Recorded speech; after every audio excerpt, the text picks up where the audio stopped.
我知道这个影片有点长，但是我觉得这是一个非常真实的过程。我要进行45天的瘦身计划，我的体重是53公斤。那现在呢，就是要为大家揭晓我到底瘦了多少公斤。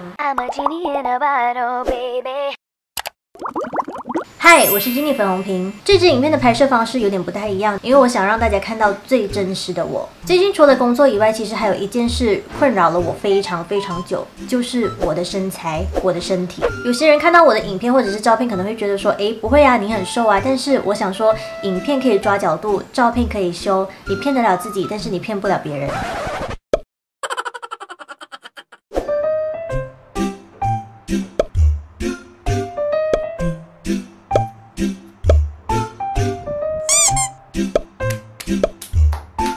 我必须在这里慎重的强调，身体是自己的。如果你肉的开心、肉的健康的话，那就不是一个问题。最重要是你的身体、你的身材有没有影响你的情绪，有没有影响你的健康。而我的身体让我非常不开心。小时候的我非常的瘦，而且很多阿姨呀、朋友他们会讲说，风一吹就会把你吹走。大学的时期，尤其是女生，你的年龄越上升，你的身体就会进行很多的变化，加上生活的不规律，还有饮食的不均衡，身材就会开始走样。我这个人爱吃肉，爱吃菜，不吃甜食，不吃宵夜，不爱饮料，只喜欢拿铁。食物分量有时多，有时少，应该没有到很夸张的地步。但是我超讨厌运动。28年里，我做过了2次比较大的瘦身计划，都是在4年前。第一个是我在1个月里每一天的晚餐都只吃沙拉，当时候瘦了2公斤，是算有效果的。但是来月经的时候，痛到我回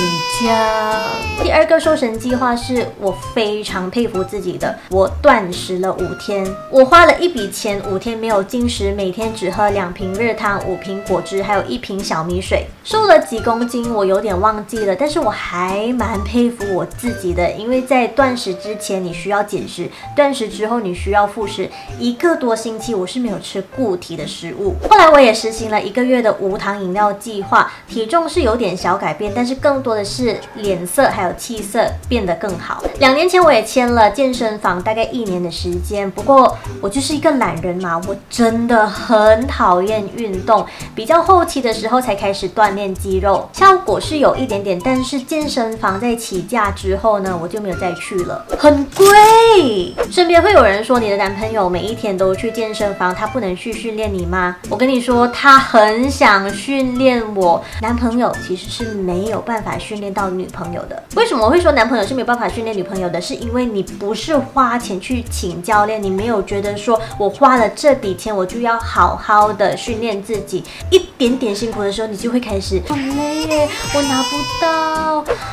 这些都发生在我自己的身上。回到刚才提到的，我发现我的身体让我非常不开心，很多裤子衣服我都穿不下了。以前的我连无袖的衣服都不敢穿，后来会觉得说没关系，但是最近我发现我又开始自卑了。我想要自信的穿上短裤、crop top、无袖衣服，就这么简单而已。体重一上来对我来说都不重要，只要我觉得我穿上衣服松了，而且肌肉有点结实了，我就非常的开心。所以这次我真的下定决心，我要进行45天的瘦身计划。为什么是45天？我爽咯。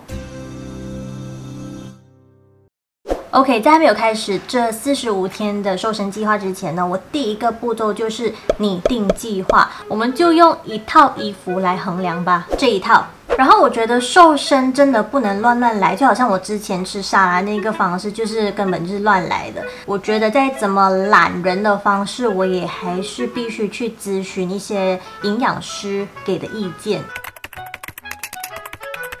OK， 我列出了45天里面我必须遵守的7个规则。第一个很重要，我必须改变我的生活作息还有规律。因为我现在是自由业，所以我每天早上就是睡到10点、11点，然后晚上就是工作到3点这样子才睡觉。所以其实我早上起来我都没吃早餐的。第二个规则就是饮食均衡，这是根据营养师的建议啦，他给了我非常多不一样的餐盘，但我觉得最懒人的方式呢，我还是不想算卡路里。我觉得很烦，所以我就决定跟着这个最简单的方式，就是比如说这个盘子，你吃饭的时候这一半你必须吃蔬菜或者是水果，那这一边分一半，这边就是淀粉，那上面这边就是蛋白质。第3点，必须多喝水。原来喝水是最简单的减肥方式，那也有计算的方式哦，就是体重乘以50 ml， 那就是你每一天必须喝的水的分量。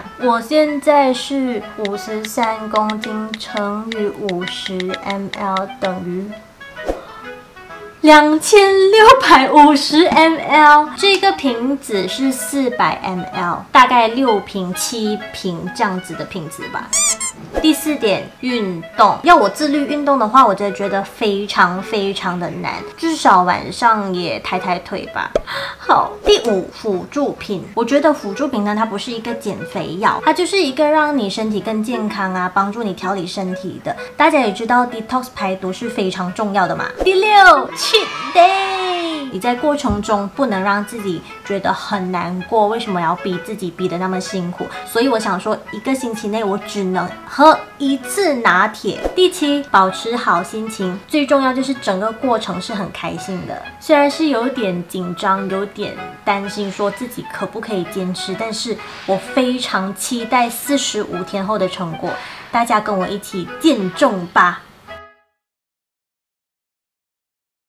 终于结束了我45天的瘦身计划，那现在呢，就是要为大家揭晓我到底瘦了多少公斤。我在第1天的时候呢，我的体重是53公斤准，然后其实我的那个脂肪也是很高的。再来，我的新陈代谢非常的低，而来到第46天，也就是结束后的那一天，我的体重是51.3公斤，然后我的那个脂肪呢，也是已经到了比较低一点点的，虽然说还是没有很低，但是已经不是 high 了。但老实说，我在45天内还有更低的重量，就是在50.7公斤那里。那现在我的体重呢，已经结束计划的体重呢，其实是保持在50.8左右的。有些人可能会讲说啊，才瘦那2公斤，那样子有点弱。其实我一开始也有这样子的想法，但是当我拍了对比照之后呢，我自己是觉得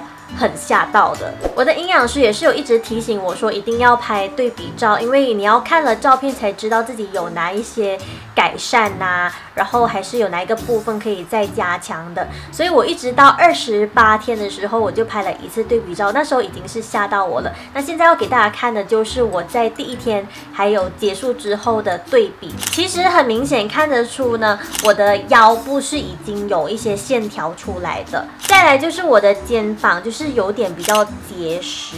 从侧面看的话，大家可以更明显看得出我的肚腩的改变。你看第1天我的肚腩是凸出来的，结束之后呢，虽然还是有肚腩，但是它比起第1天已经瘦了蛮多的。再来看背部的话呢，我们先看腰部，就是那个线条更明显，肩膀也是蛮结实的。第1天就是看得出它很肉，内衣的部分啊，那个肉也跑出来了。老实说，我真的是从来没有看过自己的腰有线条，因为从小到大呢，我妈妈也讲过，我其实算是一个没有腰身的人，所以当我发现我的腰渐渐的有腰线的时候呢，我自己是非常的开心的，然后男朋友也觉得说，抱起来的时候真的有感觉瘦了蛮多。我在第1天还有最后1天也是有量说到底我的体围有瘦多少，腰围呢是蛮大的。第1天是79 cm， 结束之后呢是73.5。臀部的部分第1天是94 cm， 是蛮大的，因为我其实家族呢屁股也算是比较大的。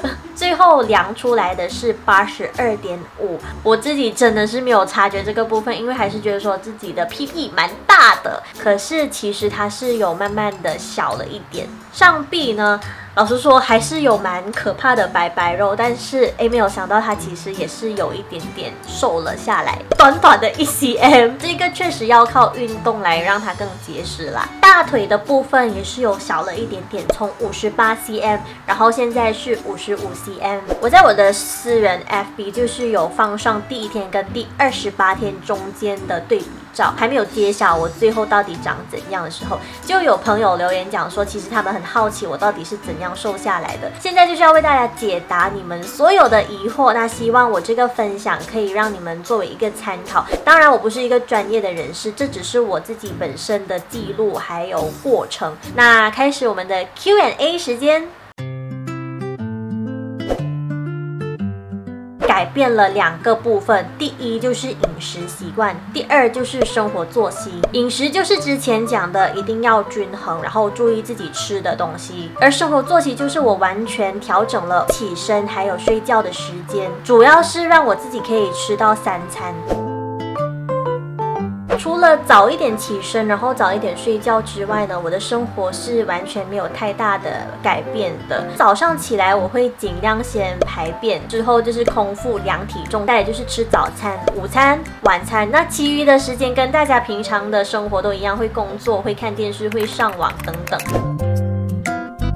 早餐我一般上会吃这一个 cereal， 这是营养师推荐的。那分量的话，我是跟着这个品牌它的官网那边写的，就是40 gram， 然后再加100多一点点的牛奶。我选的都是低脂牛奶，当然偶尔我还是会准备一些比较不一样的，比如说生熟蛋啊，或者是水煮蛋啊，再加水果啊，小番茄、小黄瓜，然后一片全麦面包或者是全麦的饼干这样子。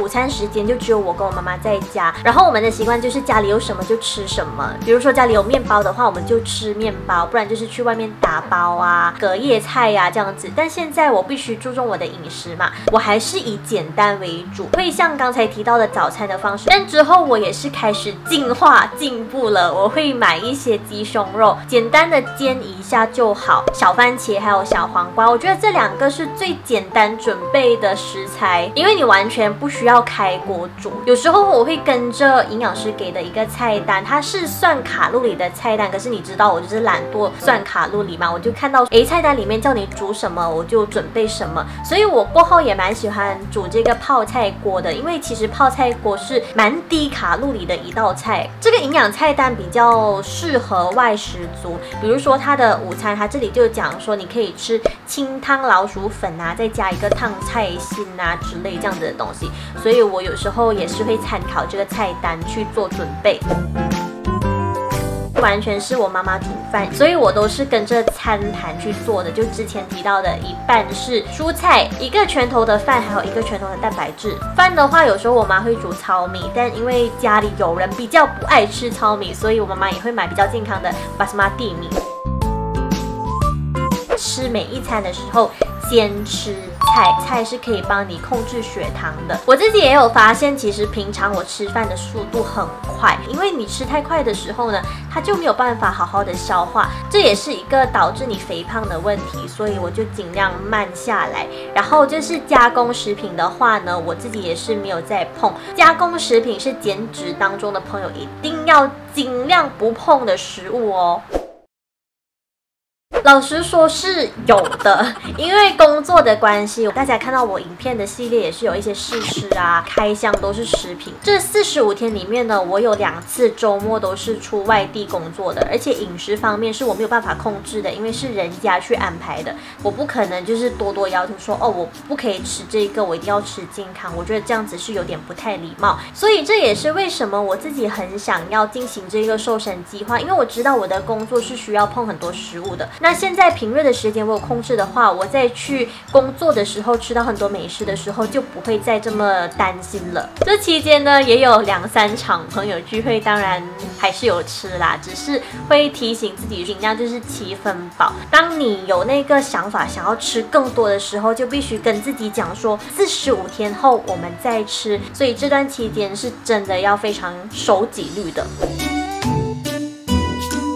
开头我有提到说，我想给自己每周1次 cheat day， 就是可以喝拿铁。整个45天里面，我只喝了2次，而且是后期才喝。想要喝一点有味道的饮料的时候，我就是会选绿茶去喝，因为绿茶也可以帮助我提高新陈代谢。我的新陈代谢真的太低了。如果你要说我喝拿铁是一个 cheat 的话，其实也不完全是，因为我选的牛奶都是低脂肪的，然后咖啡也是黑咖啡混进去的嘛。当你习习惯了这样子的生活的时候呢，你就真的会好好的去控制你的饮食了。现在计划结束之后呢，我平日也是没有再喝什么饮料的。我只去过健身房1次，家里的室内脚踏车应该也没有踩超过5次吧。我真的是超级懒惰的，我就真的很不喜欢运动嘛。还真的有人问我这个问题耶，老实说我真的不知道，因为我胸部本来就小了，但是我觉得就算它有小的话，也不会小到就是凹进去，对不对？比起胸部的大小，我比较在乎的是我有没有瘦下来。当然会有想要吃的时候啊，我是个吃货哎。我们华人很喜欢讲说民以食为天嘛，我觉得生活就不能让自己过得那么辛苦。其实瘦身的过程你必须要开心，你不能逼到自己很忧郁啊，久久给自己一次奖励是必须要的。所以我觉得其实吃这个东西呢，就看你怎么吃进口，你吃的分量多少。减肥的朋友必须要有一个信念，就是呢，我们不节食，但是我们也不暴食。你想吃什么没关系，去吃。那当然你自己要付出代价，所以你必须自己去安排说，哦，我平日就要好好的控制饮食，那到周末的话，我才可以去吃一餐好的，这样子。我有吃辅助品，而且我觉得它是其中一个对我帮助蛮大的。我觉得不要说我啦，其实每一个人都必须在一些时间内定时排毒。脂肪其实是在你身体里面的内脂肪，那 detox 排毒的产品是可以帮助你把内脂肪排出来的。如果你不是一个非常努力运动的人，你到底要怎样把内脂肪排出来呢？我就觉得只有辅助品可以帮到你。很多人可能不知道，如果内脂肪过高的话，会导致非常多的疾病。不是说你必须长期在服用啦，我觉得就是自己寻找一些你相信的牌子，然后你觉得不会难喝、难服用的牌子去服用一小段时间，我觉得一定会对你有帮助的。在你还没有在底下留言问我说到底我服用的是什么辅助品之前呢，我觉得可以先跟大家分享，我之前在 Watson 买过一个 detox 的茶包，我真的是肚子痛到非常辛苦。那现在我吃了这个，我觉得是有帮助以外呢，它也不是一个会让我肚子很痛的一个产品。那这产品就是早上空腹的时候我会吃这个 default 叫做美颜后。一开始我也是想说哈，需要吃美颜后咩？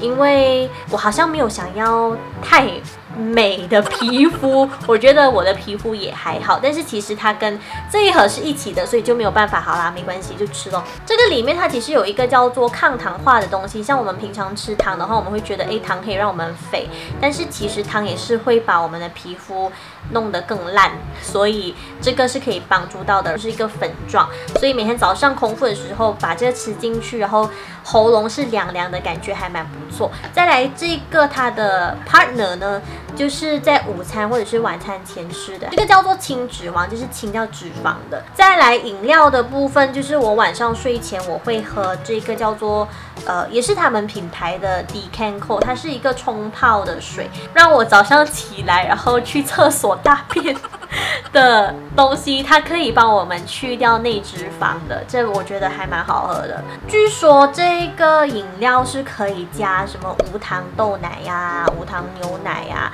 甚至是 yogurt 一起，但我自己是没有试过，因为我觉得它平常这样子泡就已经蛮不错了，大家可以参考一下咯。其实还有一个就是这个叫做 Defleur， 它是一个紧肤轮，就是你这样子转过来，它就有那个 gel 出来，这样滚啊滚啊滚啊。我把这个放在我的床边，但是我用不上多少次，因为真的会一直忘记。我是相信每一个产品对你一定有用的，只是前提是你有没有去用。像我这样的话，就是一个非常错误的示范。如果大家有这样子的产品的话呢，记得提醒自己去用哦。一定要喝水，在开头的时候就有提到说，你每一天要喝的分量就是你的体重乘以50 ml。老实说，我一开始也是很辛苦，慢慢的就真的习惯了。现在我也没有说一定要逼自己喝水，但是我每一天把这个瓶子放在旁边的话，我自然的就会觉得，是时候喝水了，就会不断的喝。接下来就是每一天早上空腹量体重，我又必须再讲过，体重确实不是很重要，但是它是一个参考。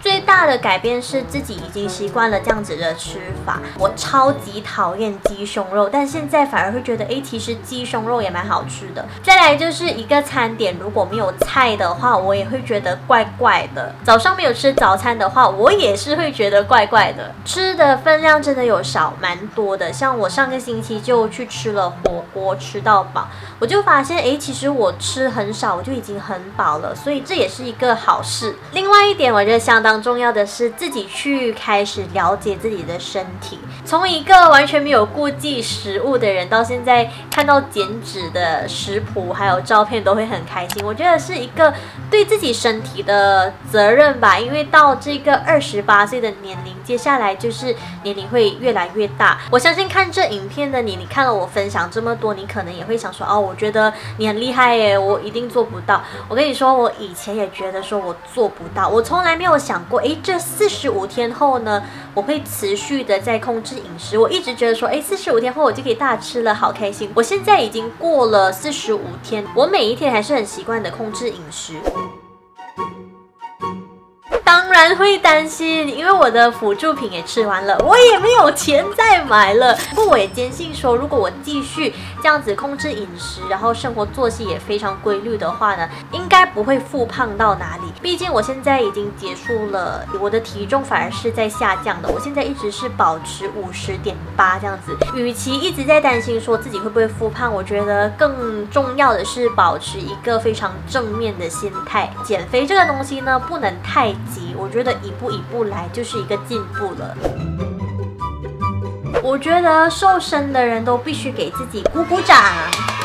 不管你是努力，还是你是像我一样用比较懒人的方式，我相信每一个人都有付出的。现在虽然我不能说我成功了，我还是有肚腩，我还是有双下巴，我还是有拜拜肉，我还是有大腿肥肉，但是我觉得自己已经是很棒了。第一次看到自己的腰有跟45天前不一样，我觉得那个心情到现在我真的没有办法忘记。然后有人说你瘦了的时候呢，那个感觉也是超级棒的。相信持续下去的话，那我下一次拍片也是会越来越上进，这才是我主要的目的。再一次强调，我不是一个专业的，我只是用一个我自己觉得可以实行的方式，每一天的付出，就算是10天都好，还是会有改变的。我知道这个影片有点长，但是我觉得这是一个非常真实的过程，所以真的很希望可以跟大家好好的分享，让大家作为一个参考。我希望那些有想要瘦身但是又还没有行动的朋友，看了我的分享之后呢，自己也会做出一点点的改变。那如果你还有什么问题想要问的话呢，欢迎你在底下留言或者是私讯我。欢迎追踪我的 Facebook 还有 Instagram， 因为我自己也想说，就是可以用文字去做另外一个分享。当然我自己每一天也会做蛮不一样的减脂餐，大家也可以追踪我的 IG Story 吧。喜欢我的影片还有分享的话呢，记得订阅我的 YouTube 频道，每个星期都会上片，每个星期3会先在 YouTube 首播，欢迎大家跟我一起多多交流咯。我们下个影片再见啦，拜拜。